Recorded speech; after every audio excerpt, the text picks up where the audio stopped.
Morning everyone, welcome back to Test Driver. I look like I'm tired because I am. We have a super busy day today filled with a lot of family activities that require the truck.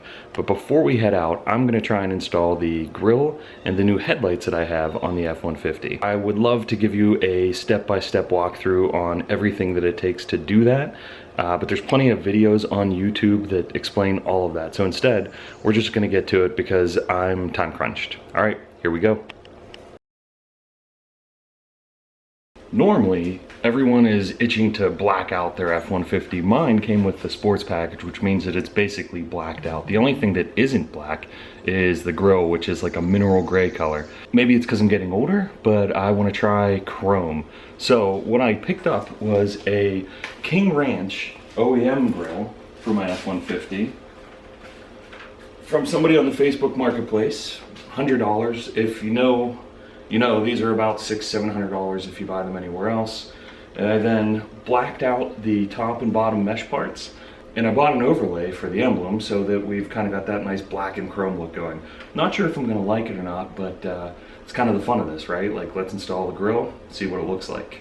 We're also gonna be installing these VLAND blacked out headlights. If you've been watching these are like impossible to get. I think I waited 4 months for these to come in. They're really popular because they look just like the OEM headlights that you can get, I believe, on a Sport F-150 that comes with the LEDs. I think these with the grille are gonna look pretty sharp, but let's find out.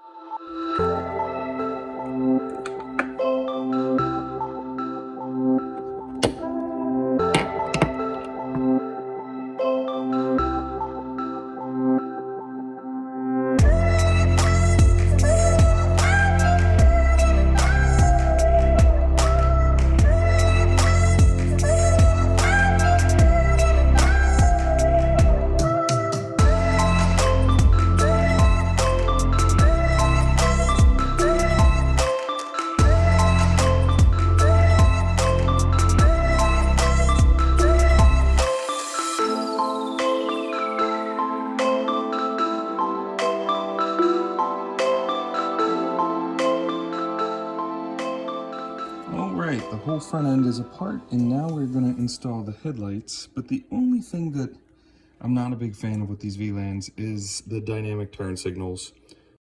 In the instructions, they say that if you don't want the dynamic turn signals, then you can open this bottom part and disconnect the yellow wire. But the problem with going with cheaper parts, you see yellow in there? Yeah, so looks like we're stuck with the dynamic headlights. I'm gonna have to read some forums to see if somebody figured out a workaround, but I didn't really want those, but it looks like that's what we got to work with.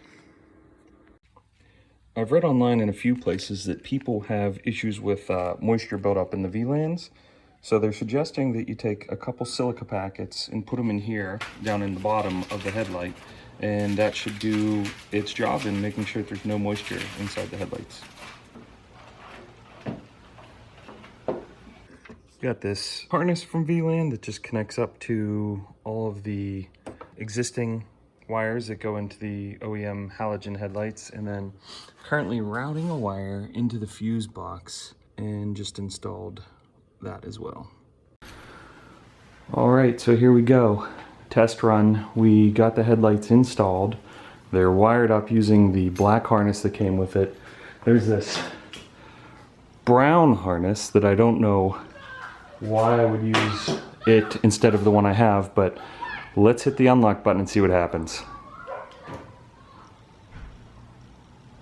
Hey. And just like that, ladies and gentlemen, she's done.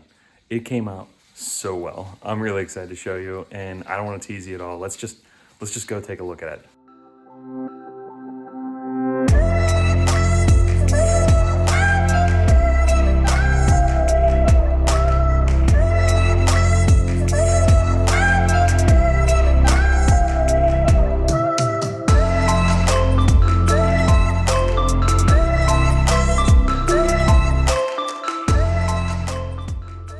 I kind of expected this, but I'm really kind of pissed off that this is happening.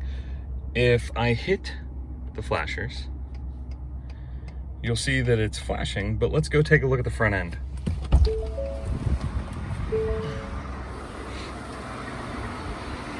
We have one headlight. Hello, passenger headlight. And unfortunately, if we put on our passenger turn signal, it looks like it's the same thing. That's disappointing. I guess I'm gonna have to start reading the forums to figure out what the solution is. I seem to remember that somebody on one of the forums said that if they used a brown harness on the passenger side and the black harness on the driver's side, then everything worked well. But I'm not doing that today because that wasn't a lot of fun to take apart. And I'm gonna do some more research to make sure that that's the right thing I need to do. Maybe there's something I can do with ForeScan that can fix it. But yeah, I guess we don't have a passenger turn signal, which is really just kind of stupid. Between the wheels rubbing, which I did spread the crash bars and alleviated about 80% of the rubbing. I have a plan to get rid of the other 20, but we'll do that in the future. And the passenger turn signal, sometimes it just feels like when you do mods to your car, you're making it worse. I mean, we're gonna get there. We got to figure it out. It is kind of annoying when you put in like 2.5 hours to get this all done and it's not perfect. All right, so I couldn't let it go. I had to try and see if it was a different harness, just because knowing that it's not perfect is really driving me nuts. So what I did was I came out and I systematically replaced the harness on each side and then tested as I went. Turns out that the black harnesses are, I guess, the best. Bad result, I get a hyper flash or no flash on the passenger side, and the driver's side turn signal always works. With the brown harnesses, there was like a flicker on the turn signals, and so it kind of looked like an emergency response vehicle, and I think it was cool looking, but I'm pretty sure it maybe get me in trouble. I don't know. So in order to make myself feel better, what I'm gonna do is, since I have the wheel well liners popped, I'm going to install some new LED fog lights. Currently, I have LEDs in the stock housings, but I bought a brand new unit on eBay. They were pretty cheap, like around 50 bucks. I'll post a link in the description. But yeah, so we're gonna install those now just so I can feel better.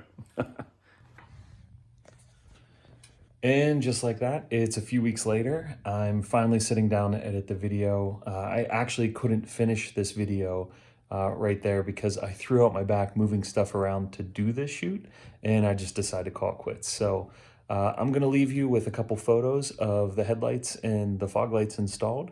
If you have any questions, leave them down in the comments below and I'll get back to you. But this is Rob Schultz. You've been watching Test Driver. I'll see you next time.